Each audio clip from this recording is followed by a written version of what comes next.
If you're looking for ways to use your fabric scraps, why not consider replacing your disposable makeup removers with cute and functional reusable makeup removers? These are made from fabric scraps and baby washcloths. If it's soft enough for a baby, it is soft enough for my face.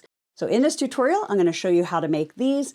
And at the end, I will also show you how to make a cute and simple drawstring bag if you want to use them to give these as a gift or to sew and sell.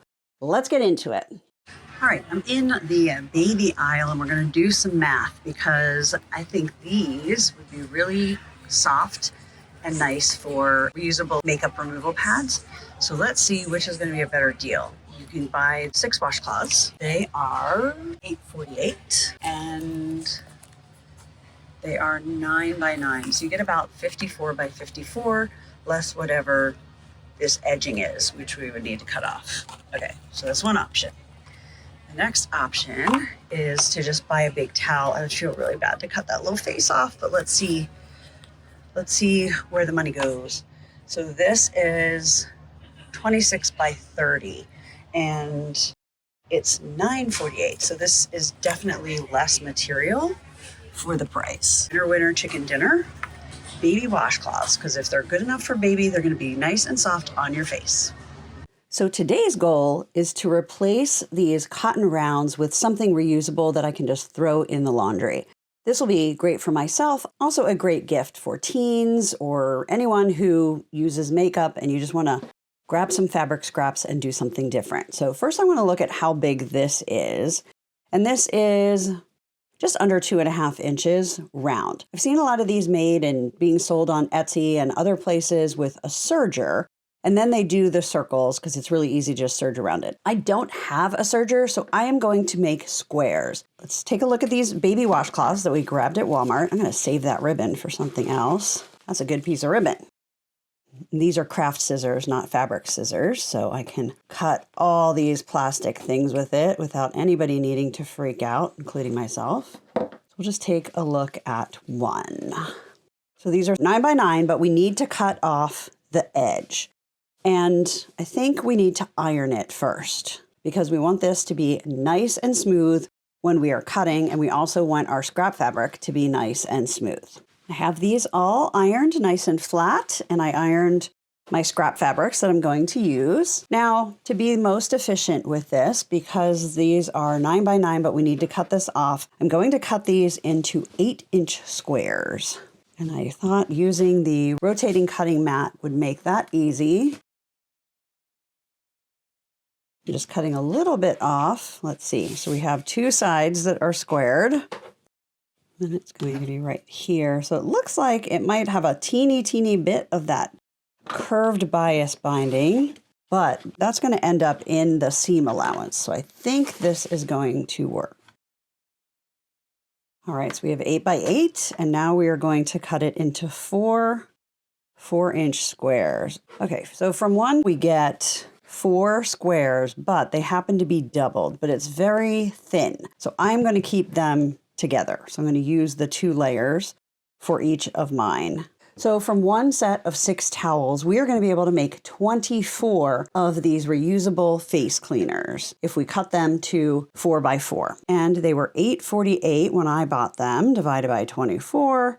That's going to be 35 cents each for your material. And then I'm using fabric scraps, so I'm calling that a sunk cost. You need to know these things if you're going to sew and sell, or if you're on a budget for gift making and you want to try and keep things in a certain range. So always do your calculations and figure out your cost per unit. And because this fabric is so stretchy, it really makes using this rotary mat that much easier, because having to shift and line it up each time becomes a little bit more difficult when you're using something stretchy like this. And I'm just kind of stacking them so they're tilted, just so the 2 pieces stay together. And once I get all of those cut, I'm going to just cut my scraps into 4 by 4 pieces as well. And I'm using scraps from my Honeybees and Sunflowers Please fabric that came out from Riley Blake Designs in March of 2023.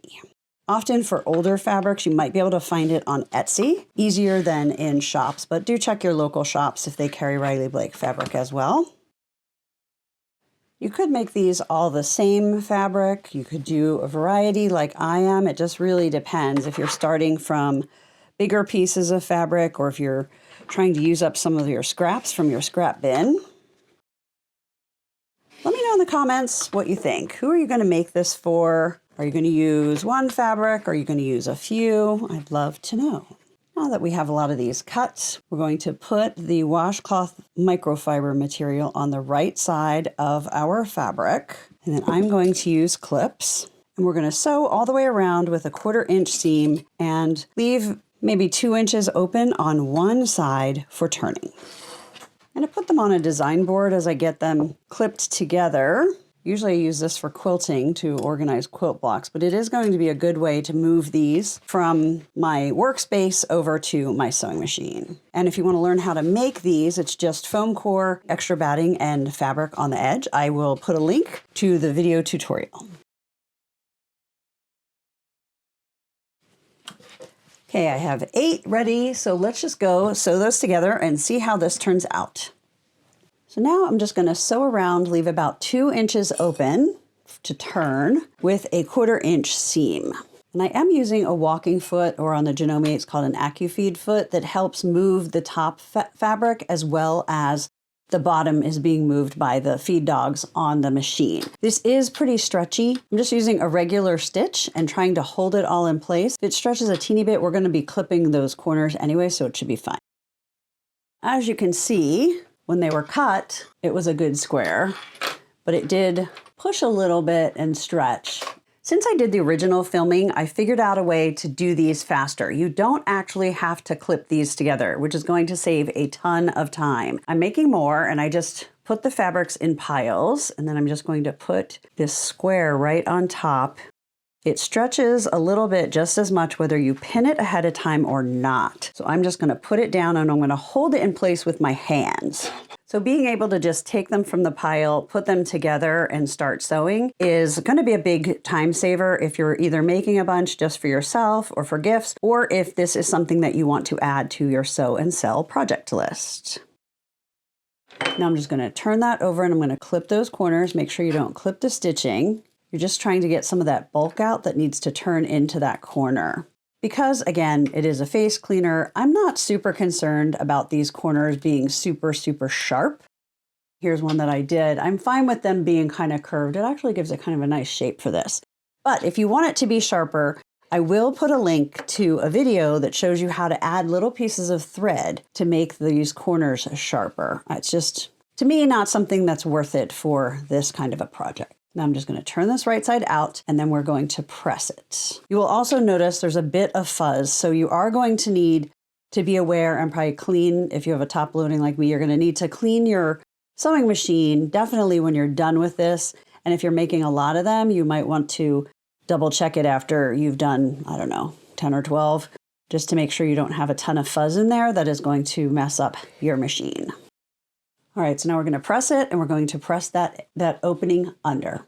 Now I have them all sewn together and pressed. Look how cute. And now I just need to top stitch around the edges. I want to keep the white on the top. So I put a navy blue bobbin thread and then I'll use white for the top thread. And because I don't want a knot on the other side, I'm going to raise my bobbin thread. So foot down, needle up, give a tug. I feel like I've shown this so many times, but I know it'll be new to somebody.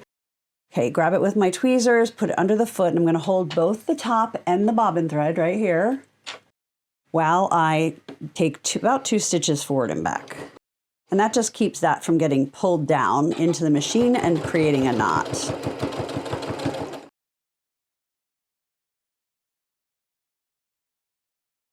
look how cute. Edge stitched, it's soft. We're going to have to give it a try. So I'm just going to do that for all of the squares. So now I have all 8 done.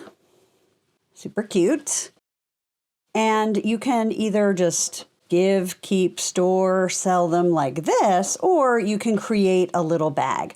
I've seen people make little mesh bags so they can put them through the laundry, but a lot of times the mesh bag they put them in isn't going to separate these enough for them to actually get clean. You need one that's kind of big, so these can move around. I'm going to do just a simple drawstring bag that would be great for gifting or selling these. So what I've done is I've taken more extra of this fabric that matches some, and it is 7.5 inches wide by 19.5 inches high.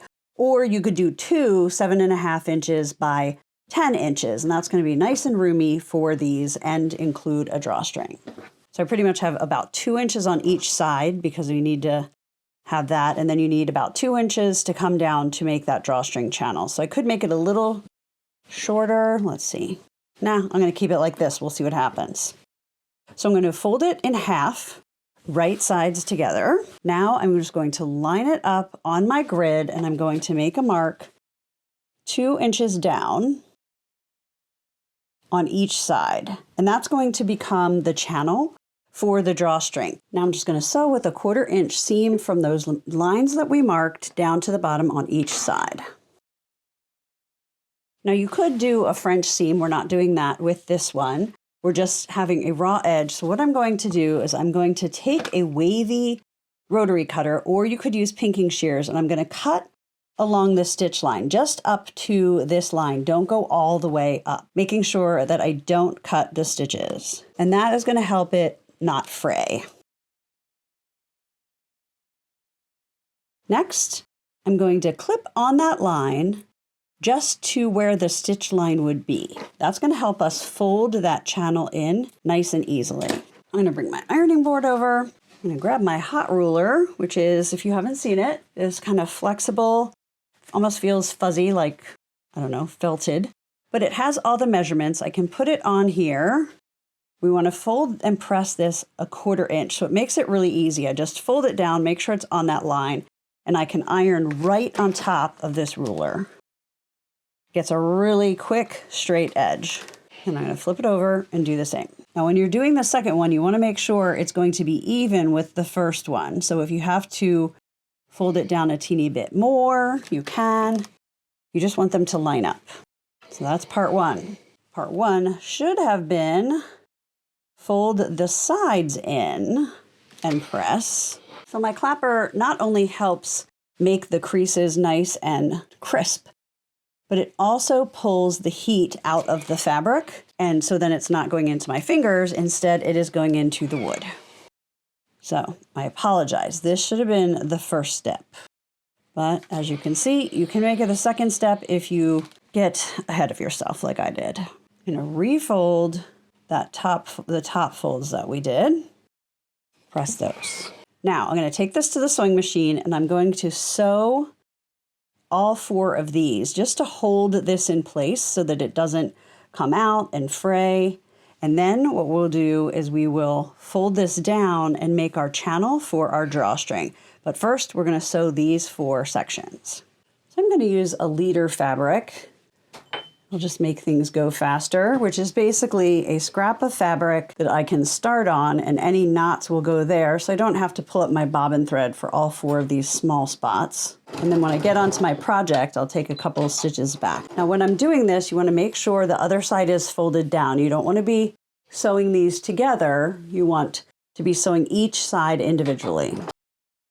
And then you just trim that leader fabric off and do the other one. Do this one from the front so I can use the leader fabric easily again.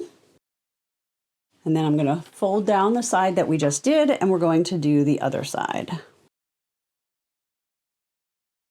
Now we have those edges sewn. That helps keep this folded down and the sides folded in.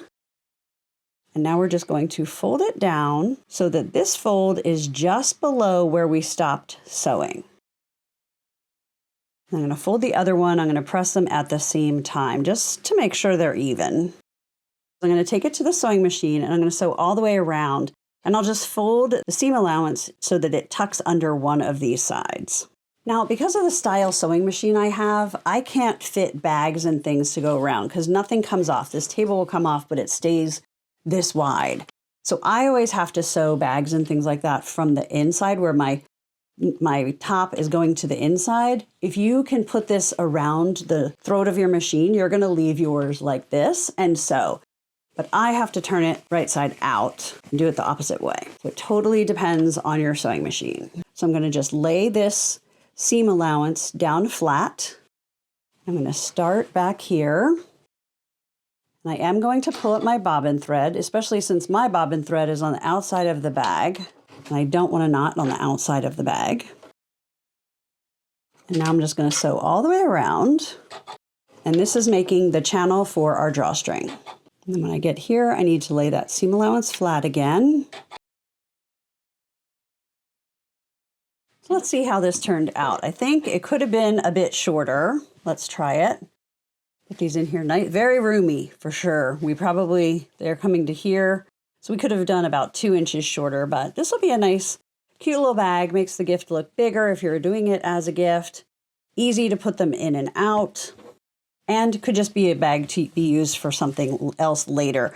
I'm going to try using white rickrack for my ties because I think that would be fun.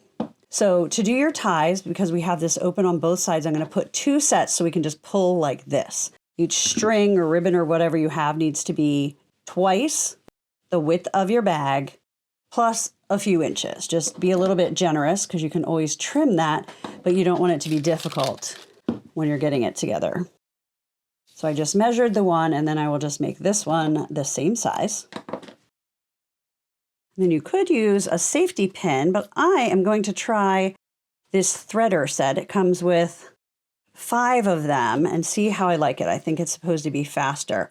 So we put whatever you're threading through there, double it over a bit, and then I'm just going to feed the stick through.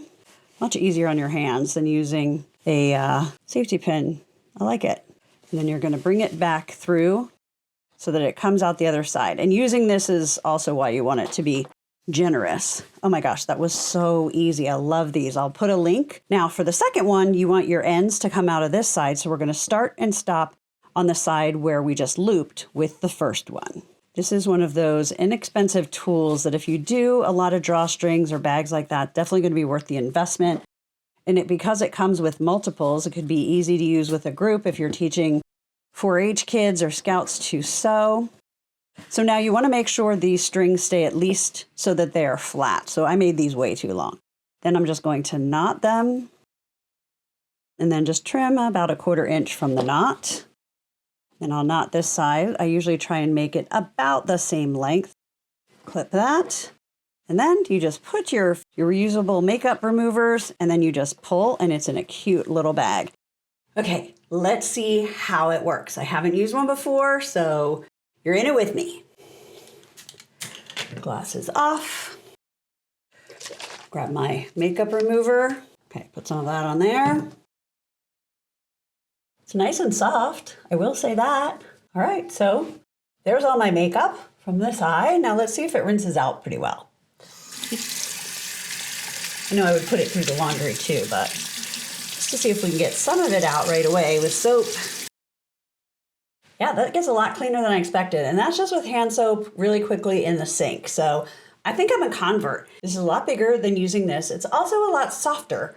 And it's just going to be way more economical. So I think I'm going to add this to my list of things that I'm going to make for people in my family that want to be more eco-friendly or that I just want to make something cute because you just don't know what to get them. So let me know in the comments if you're going to try this too.